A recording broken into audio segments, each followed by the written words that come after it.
جو انسان اپنے آپ کو پرفیکٹ سمجھتا وہ کبھی بھی نہیں سدھرتا. میں حق پر ہوں، میں صحیح ہوں، ایسا آدمی کبھی نہیں سدھرتا، یاد رکھو. عمر رضی اللہ تعالیٰ عنہ، میں کئی مرتبہ بولا آپ لوگوں کے سامنے، عمر رضی اللہ تعالیٰ عنہ بھی کہا کرتے تھے، بلکہ ابو بکر صدیق رضی اللہ تعالیٰ عنہ بھی جب وہ مسلمانوں کے خلیفہ بنے تب انہوں نے بھی کہا تھا میری اگر غلطی ہو جائے تو مجھے بتاؤ، بدلے میں تمہارا شکریہ ادا کروں گا، تمہیں تحفہ دوں گا. یہ الفاظ ابو بکر صدیق رضی اللہ تعالیٰ عنہ اور عمر رضی اللہ تعالیٰ عنہ کے تھے. بھائی اللہ کے رسول کے بعد سب سے افضل انسان ابو بکر صدیق رضی اللہ تعالیٰ عنہ کیا بول رہے؟ میں بھی انسان ہوں، میرے ساتھ بھی غلطی ہو سکتی ہے، اگر میں غلط کام کروں تو اس میں میری تم پیروی نہیں کرنا. بولے عمر رضی اللہ تعالیٰ عنہ بولے کہ میں غلط کروں تو مجھے بتاؤ بھائی، میں تمہارا شکریہ ادا کروں گا. بولے ہم آج تک کسی کو بولے یہ بات؟ میں غلط ہو گیا تو بھائی میری اصلاح کرو، بھائی قرآن و سنت کی روشنی میں میری غلطی بتاؤ، بھائی میں اصلاح کر لیتا ہوں. بلکہ ہم کتنی مرتبہ بولے. ارے بھائی دوسروں کو بولنا تو دور کی بات، پہلے اپنے گھر میں اپنی بیویوں سے تو بولو. ہم کیا سمجھتے ہیں میں پرفیکٹ، میرے گھر میں میری بیوی غلط ہو سکتی، میرے بچے غلط ہو سکتے، میری بھائی بہن سب غلط ہو سکتے، میں گھر کا بڑا، میں کیسے غلط ہو سکتا ہوں؟ نہیں نہیں نہیں بھائی، ہم سے بھی غلطی ہو سکتی ہے.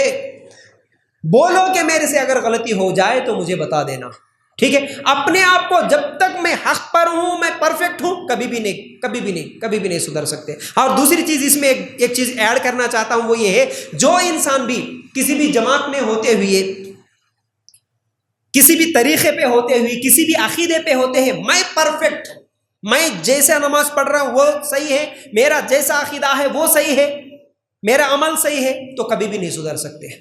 دل میں یہ خیال رہے کہ بھائی میرے سے بھی غلطی ہو سکتی، صحیح کیا ہے میں تحقیق کروں گا، میں معلوم کروں گا. اگر قرآن حدیث کے مطابق میرا عمل غلط نکلے تو میں میرے عمل کو بدل لوں گا، قرآن و حدیث کے مطابق میں عمل کروں گا. اس طرح سوچ رکھو، انشاءاللہ بدل سکتے ہیں.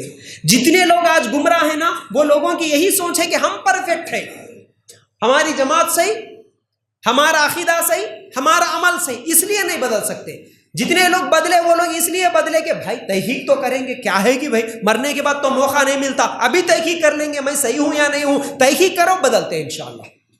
تو پہلے اپنے آپ کو پرفیکٹ نہیں سمجھنا، یہ پہلی رکاوٹ ہے. جو انسان میں سچ، میں حق پہ ہوں نہیں بدل سکتا. دوسری رکاوٹ یہ ہے کہ سستی، بدلنے کے لیے سستی.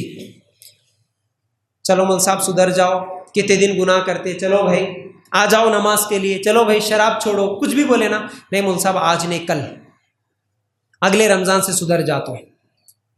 رمضان ہونے کے جیسا رمضان آ رہا نا قریب، رمضان سے سدھر جاتا ہوں. کچھ لوگ ہم بولتے ہیں نہیں جی اگلا سال عمرہ جانے کا ہے میرے کو ارادہ، عمرہ جا کے سدھر جاتا ہوں، حج کر لے کے سدھر جاتا ہوں. کچھ نوجوان تو بولتے مول صاحب جوانی کے دن ہیں، تھوڑے دن انجوائے کرنے دو، شادی کے بعد سدھر جاتا ہوں، شادی کے بعد سدھر جاتا ہوں. آج نہیں تو کل، بلکہ جو لوگ سستی کرتے نا، سستی کی وجہ سے نہیں سدھر سکتے. اس لیے اس سستی اور کاہلی کو چھوڑو، آج نہیں کل، نہیں کل ہمارے پاس رہے گا یا نہیں رہے گا نہیں معلوم، اس لیے ابھی موقع ملا ابھی سدھر جانا. یہ دوسری رکاوٹ ہے. تیسری رکاوٹ بری صحبت. اللہ کے رسول صلی اللہ علیہ وسلم نے فرمایا آدمی اپنے دوست کے دین پر ہوتا ہے، دوست جیسا ہے ویسا بنتا. جتنے بھی نوجوان ہیں، ہمیشہ بولتے رہتا ہوں یہ بات بھی، میں نوجوان لڑکے ہو یا لڑکیاں ہو جو بگڑتی ہے، بگڑنے کی وجہ کیا ہے؟ چلو سب سے پہلے سگریٹ سے شروع کریں گے. سب سے پہلے سگریٹ پینا کون سکھاتا؟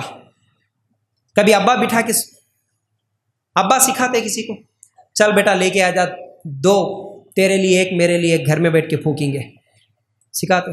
ابا کبھی بھی سگریٹ پینا نہیں سکھاتے. شرابی باپ رہے تو بھی بیٹے کو شراب پینا پسند نہیں کرتا ہے نا. تو اس لیے خاص طور سے یاد رکھو، سگریٹ پینے والا ہو، شراب پینے والا ہو، افیئرز کرنے والا ہو، زنا کرنے والا ہو، کچھ بھی غلط کام، حرام کام کرنے والا دوستوں کی وجہ سے زیادہ بگڑتا. لیکن ہمیشہ دوستوں کی وجہ سے نہیں بگڑتا، بگڑنے کی کئی وجوہات ہیں. ورنہ ہمارے پاس تو ماں باپ خود غلطیاں کرتے، اپنے بچوں کی تربیت نہیں کر کے، انہیں بگڑنے کے بعد کون سا دوست سکھا دیا کہ اس کو دوستوں کو بدنام کرتے ہیں. ہمیشہ دوست ہی بدنام نہیں ہوتے، دوست ہی نہیں بگاڑتے، کچھ ماں باپ کی بھی غلطیاں ہوتی، صحیح تربیت نہیں کرنے کی وجہ سے بھی بگڑتے، لیکن رکاوٹ جو ہوتی ہے بری صحبتوں کی وجہ سے ہوتی ہے، اس لیے یہ چھوڑ دینا۔ تیسری چیز، اور یہ بڑی اہم رکاوٹ ہے انسان بدلنے کے لیے، وہ ہے لوگ کیا کہیں گے۔ ذرا بولو بھائی کیا ہے، ذرا زور سے بولو، جب سے سن رہے سست ہو گئے، دیکھتے دیکھتے کیا کہ 5 منٹ ہے کیا شیخ؟ میری گھڑی تو نہیں غلط بتا رہی؟ اچھا، یہ بڑی اہم چیز بول رہا ہوں میں۔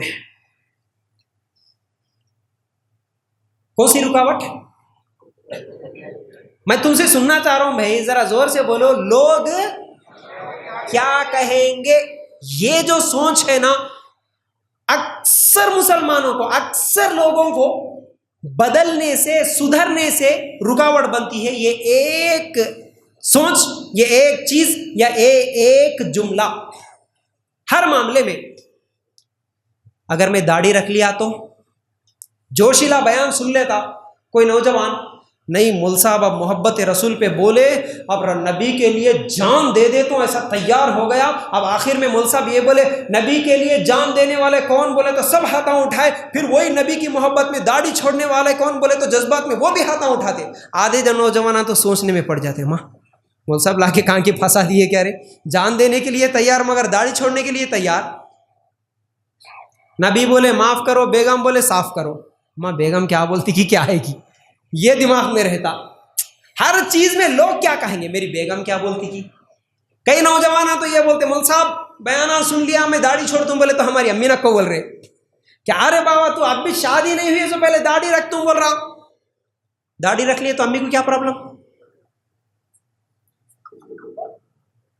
جہیز نہیں آتا ہے کہ نہیں، جہیز نہیں آتا، داڑھی والا رہے کہ جہیز پوچھ رہا، امی کو الگ پرابلم رہتا، انہیں سنت بول رہا، سنت طریقے پہ نکاح کر تم بول رہا، اتنے دن سے ہمارے ارمانہ، ہمارے خواہشاں، بیٹے کو پھولاں پہن کے، سہرا لگا کے، مہندی کی رسم، یہ رسم اتنے کر کے سب دھوم دھام سے شادی کریں گے، بولے تو انہیں کیا کہ سدھر کے آیا، دین بول رہا، سنت طریقے پہ شادی کر تم بول رہا، لوگاں کیا بولتے کہ یہ کیا ہے کہ